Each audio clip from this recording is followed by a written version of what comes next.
This chapter marks the end of Wano, which is also the longest One Piece arc by almost 50 chapters. We were all expecting whatever was built up to finally happen and the arc would end as usual, but we were completely off the mark. This chapter pulled the unexpected and the entire community was proven wrong once again, and in this video, I'm going to tell you exactly what happened and my thoughts and theories on it. Let's go. It starts off with yet another page of Uta, and this time she's either dreaming or reminiscing about her time spent with Shanks and his crew when she was really little. I'm not going to lie, Shanks looks really young in these panels, and we know that Uta is 21 right now, while Shanks is 39, meaning he had a child at 18 years old. To put that into perspective, imagine Luffy had a child pre-time skip. Yeah, that's kind of crazy, I'm not gonna lie. We also get to see a woman with lighter hair singing while holding a baby, which might be Uta's mother. The baby has darker hair, so it could even be somebody like Luffy's mother.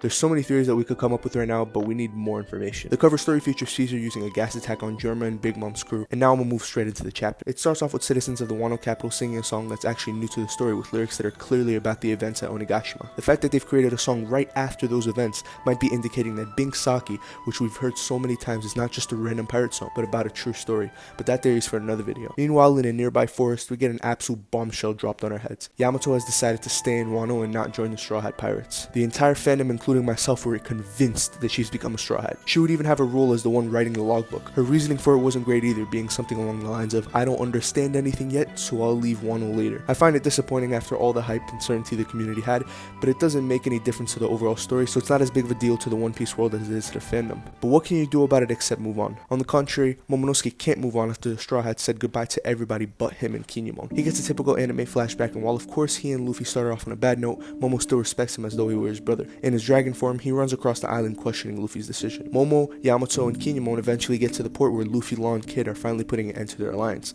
I'm not that big of a Law fan, but I'm definitely gonna miss him, and for the people reading this weekly since Punk Hazard, seeing him go after like 10 years is pretty sad, but it's for the best. I just wish he'd develop more of his crew. Anyways, back to the story. Momo switches from his dragon form midair and jumps on top of Luffy. Pause, yelling at him for what he did. But then, as we all expected, he exploded with tears, begging them not to leave Wano. Nami, Chopper, and Frankie are all tearing up in the back while Momonosuke thanks Luffy for avenging his parents and saving his country, and in response, Luffy gives him a gift, a Straw Hat flag. He tells them to hang it up somewhere in Wano, and if anybody tries messing with them, the flag will protect them. Of course, this means the Straw Hats have marked Wano as their territory, which I'm pretty sure is now the second island that they've acquired alongside Fishman Island. This is definitely big news to the world since the Straw Hats are just getting bigger and better now that they're a Yonko crew. Luffy then says this line, if any of you ever want to be pirates, I'll come for you right away. So all of you Yamato fans got a little bit of hope now.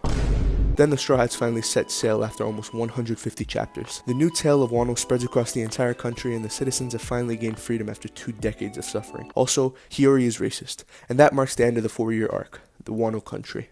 This chapter definitely didn't end off with as big of a bang as the final chapter of Marineford, but this whole arc is probably the most important to the entire story so far, since it didn't just feature the events at Wano, it also featured updates of the Reverie with things like the abolishment of the warlords. Watching Luffy and Law end their alliance made me pretty sad since Law had such a great dynamic with the crew members, but we all knew this day would come, so it's not as big of a surprise as Yamato's decision. As of me writing this script, it's been about 2 hours since I've read the chapter, and I'm still shocked about Yamato not joining, especially since she said, I've made up my mind, like a couple chapters ago. I actually really liked her character, but the more I think about it, the more I believe it's for the best that she didn't join. Yamato has the knowledge of Oden's logbook, which could have made it harmful to the journey, but the main reason why was probably because when you look back at all the Straw Hats, they had a dynamic with almost every character on the crew before they joined. Robin is the only exception, but she needed character development and progression, which Yamato doesn't. She didn't even meet half of the Straw Hats before post-Wano. I would even argue that Yamato had a better dynamic with Momonosuke than any of the Straw Hats, which can be another reason why she stayed. It's a shame, but to be fair, Luffy did say he only wanted 10 crew members. Something else I noticed when looking back at Yamato and Momo is that you could draw parallels to Alabasta with Vivi, just like many other things post and pre-time skip. Vivi was heavily built up to join the crew, but she didn't, just like Yamato, and she spent a long time with the Straw Hats building a great dynamic just to be tied down to the duty of leading her country, just like Momo. But right after Alabasta, the Straw Hats still ended up getting a surprise crew member.